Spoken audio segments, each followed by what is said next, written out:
السلام علیکم، میں رزین حیدر مظہر ہوں اور آپ میرا یہ وی لاگ دیکھ رہے ہیں۔ ناظرین، آج اتوار کا دن تھا اور عید کا چوتھا روز تھا، اور آج عید کے چوتھے روز عمران احمد خان نیازی کو اہم ترین خوشخبریاں ملنا شروع ہو چکی ہیں۔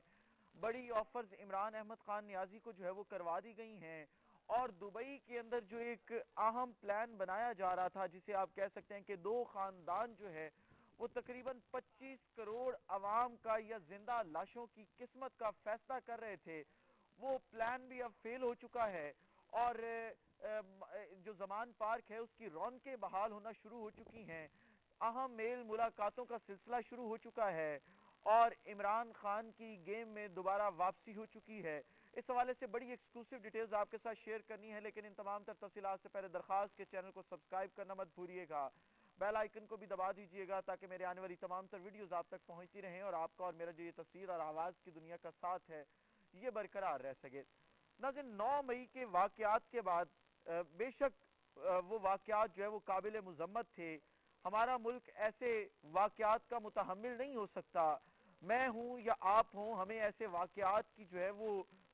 مذمت کرنی چاہیے، اور ہر محب وطن پاکستانی کو بھی مذمت کرنی چاہیے۔ اور میں بارہا اپنی ویڈیوز میں یہ کہتا ہوں کہ ہر محب وطن پاکستانی ان تمام واقعات کی مذمت کر بھی رہا ہے۔ کوئی بھی ایسے واقعات کی جو ہے وہ آپ کہہ سکتے ہیں کہ حمایت نہیں کر رہا۔ عمران خان صاحب خود بھی ان تمام واقعات کی مذمت کر رہے ہیں،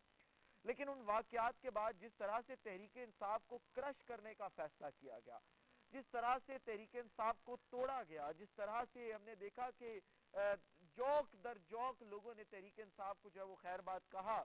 تو اس کے بعد ایک تاثر بنایا جا رہا تھا کہ اب تحریک انصاف ختم ہے، اب عمران خان صاحب ختم ہیں، اور اب تحریک انصاف کو اور عمران خان صاحب کو کوئی نہیں بچا سکتا۔ اب پاکستان کی سیاست میں تحریک انصاف کی اور پاکستان کی سیاست میں عمران خان کی کوئی جگہ نہیں ہے۔ لیکن میں تب بھی یہ کہہ رہا تھا آپ کو کہ کوئی بھی سیاسی رہنما ہو، چاہے وہ آصف علی زرداری ہو، چاہے وہ نواز شریف ہو، یا چاہے وہ عمران خان ہو، کوئی بھی سیاسی رہنما اس طرح سے سیاسی منظر نامے سے جو ہے وہ مائنس نہیں ہو سکتا۔ کسی بھی سیاسی آپ کہہ سکتے ہیں کہ رہنما کو کوئی بھی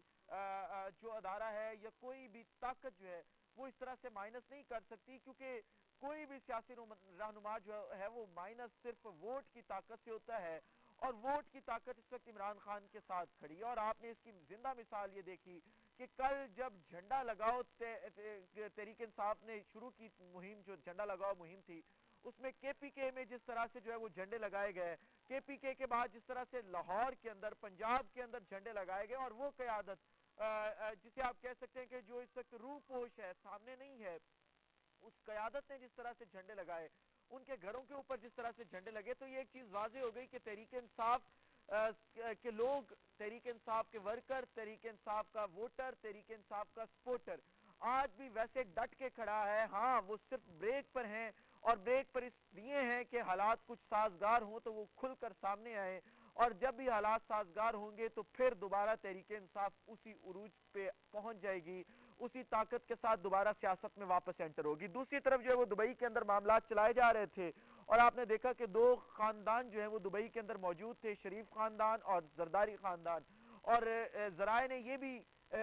کلیم کیا ہے کہ نواز شریف کی اور آصف علی زرداری کی دبئی میں ہم ملاقات ہوئی ہے، جس ملاقات کو ابھی تک پبلک نہیں کیا گیا۔ کچھ ایسے معاملات تھے جن کی وجہ سے جو ہے وہ اس ملاقات کو پبلک نہیں کیا گیا، لیکن بہت جلد اس ملاقات کو پبلک بھی کر دیا جائے گا۔ اب اس وقت نواز شریف کو جو ہے وہ یہ پیغام دے دیا گیا ہے کہ جو مسلم لیگ نون ہے، آنے والے انتخابات میں ان کے لیے کوئی گنجائش نہیں بن سکے گی۔ ہاں، پاکستان پیپلز پارٹی اس کی میجر سٹیک ہولڈر ضرور ہوگی، ایک مرکزی کردار کے طور پر پاکستان پیپلز پارٹی سامنے آئے گی، لیکن تحریک انصاف کو مائنس کرنا اس وقت ناممکن ہے۔ لہٰذا جو ہے وہ تحریک انصاف کے اور عمران خان کے بغیر اگلے انتخابات کروانا جو ہے وہ پاسبل نہیں ہے۔ لہٰذا اس سلسلے میں آپ کو معلوم ہے کہ جس طرح سے کل سلیم صافی صاحب اور ان کی ایک میں گفتگو سن رہا تھا، ایک واقعہ سن رہا تھا، ارشاد بھٹی صاحب واقعہ سنا رہے تھے کہ 2018 کے الیکشن سے پہلے جنرل باجوہ سے ملاقات ہوئی تھی، اور جنرل باجوہ اس وقت عمران خان کو شاید وزیر اعظم بنانا چاہتے تھے، یہ ارشاد بھٹی کے الفاظ ہیں۔ تو سلیم صافی نے ان کے ساتھ بحث کی اور پھر بتایا کہ معاملات اس طرح ہے، نہیں ہے، اس طرح ہیں، لیکن جنرل باجوہ اس وقت قائل نہ ہوئے اور وہ عمران خان کو ہی لانے کے اوپر جو ہے وہ بضد تھے۔ لیکن اب اسی طرح جو ہے وہ شاید جنرل عاصم منیر، کیونکہ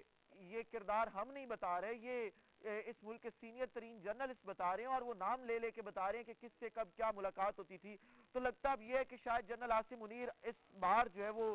پیپلز پارٹی کے اوپر مہربان ہیں اور وہ بلاول بھٹو زرداری کو کسی پوزیشن میں لے کر آنا چاہتے ہیں، لہٰذا اب جو بھی بات آصف علی زرداری کریں گے اس کا مطلب یہی ہوگا کہ وہ بڑے گھر سے ہی بات ہو رہی ہے، لہٰذا انہوں نے جب عمران خان کو یہ کہہ دیا کہ ہم عمران خان کو بھی دعوت دیتے ہیں کہ وہ آئیں اور مساق معیشت کریں ہمارے ساتھ، ہم مل بیٹھ کر جو ہے وہ معیشت کے اوپر بات کریں، پاکستان کی معیشت بہتر کریں، تو اس کا مطلب یہی ہے کہ یہ آفر کہیں اور سے نہیں بلکہ وہاں سے آفر آئی ہے جہاں سے پہلے عمران خان کو مائنس کیا جا رہا تھا، کیونکہ ان کو بھی اس چیز کا اندازہ ہے کہ عمران خان کو مائنس کرنا ایک بہت ہی مشکل کام ہے اور اس طرح سے عمران خان کو مائنس نہیں کیا جا سکتا۔ دوسری طرف پھر اگر دیکھا جائے تو اس وقت سورسز یہ بھی کلیم کر رہے ہیں کہ آئی ایم ایف نے جو شرائط رکھی تھی قرضے کے لیے ان میں سے 2 شرائط یہ تھی کہ ایک تو آپ وقت پر یعنی اکتوبر میں انتخابات کروائیں گے، اور دوسری شرط یہ تھی کہ آپ اپنے سیاسی منظر نامے سے کسی کو بھی آؤٹ نہیں کریں گے، آپ تمام سٹیک ہولڈرز کو کھیلنے دیں گے اور کسی کو بھی مائنس نہیں کریں گے اپنی سیاست کے اندر سے، تو ان تمام چیزوں کی یقین دہانی کروائی گئی ہے، لہٰذا اب عمران خان کے لیے دوبارہ سے چیزیں جو ہے وہ نارملائز ہونا شروع ہو چکی ہیں، اور عمران خان کی عوام کے اندر مقبولیت تو ویسی کی ویسی ہی ہے۔ آج آپ ایک بات کا صرف اس بات سے عمران خان کی مقبولیت کا اندازہ لگا لیں کہ عمران خان صرف آج ایک کال دے دیں، صرف ایک کال کہ میں زمان پارک سے نکل رہا ہوں اور مینار پاکستان پہنچ رہا ہوں، آپ تمام لوگ 2 گھنٹے کے اندر مینار پاکستان پہنچے، آپ میرے سے شرط لگا لیں صرف 2 گھنٹے کا وقت، اور آپ کو مینار پاکستان میں تل دھرنے کی جگہ نہیں ملے گی، آپ کو مینار پاکستان سے لے کر آپ ٹھوکر نیاز بیگ تک لاہور کی اگر بات کی جائے تو آپ کو گاڑیاں ہی گاڑیاں نظر آئیں گے اور ساری سر نظر آئیں گے، لوگوں کو جس طرح مرضی پہنچنا پڑا لوگ پہنچیں گے اور عمران خان کے اس جلسے کو اٹینڈ کریں گے، یہ ہے عمران خان کی مقبولیت۔ کوئی اور ایسا کر کے دکھا لے، اور میں یہ چیلنج کرتا ہوں تمام لوگوں کو جو مائنس کرنے کی باتیں کرتے ہیں کہ ذرا یہ آزما کے دیکھ لیں، ایک دفعہ عمران خان کو موقع دے کے دیکھ لیں، کیونکہ عمران خان کے لیے اس وقت جلسہ کرنا ریلی کرنا تھوڑا سا مشکل ہے، کیونکہ عمران خان خود بھی یہ نہیں چاہتے کہ وہ اپنے ورکرز کو کسی مشکل میں ڈالیں اور ان کے ورکرز ان کی وجہ سے کسی مشکل میں ڈالیں، لہٰذا وہ چیزوں کو کام رکھنا چاہتے ہیں، پرسکون رکھنا چاہتے ہیں، لیکن ان تمام چیزوں کے باوجود میں آپ کو بڑے دعوے سے کہہ رہا ہوں کہ عمران خان کو ایک موقع دے کے دیکھیں، عمران خان آپ کو مایوس نہیں کرے گا، اور یہ پاکستانی قوم جو ہے عمران خان کا ووٹر، عمران خان کا سپورٹر جو ہے وہ آپ کو مایوس نہیں کرے گا، اور عمران خان کی آواز پر لبیک کہتے ہوئے جو ہے وہ مینار پاکستان پہنچے گا۔ اس ولاگ سے اجازت دیجیے، اپنا خیال رکھیے، اپنے کے لوگوں کا خیال رکھیے، وطن عزیز پاکستان کا خیال رکھیے، اس وطن عزیز پاکستان کا اور آپ تمام لوگوں کا اللہ حامی و ناصر ہو۔ پاکستان زندہ باد۔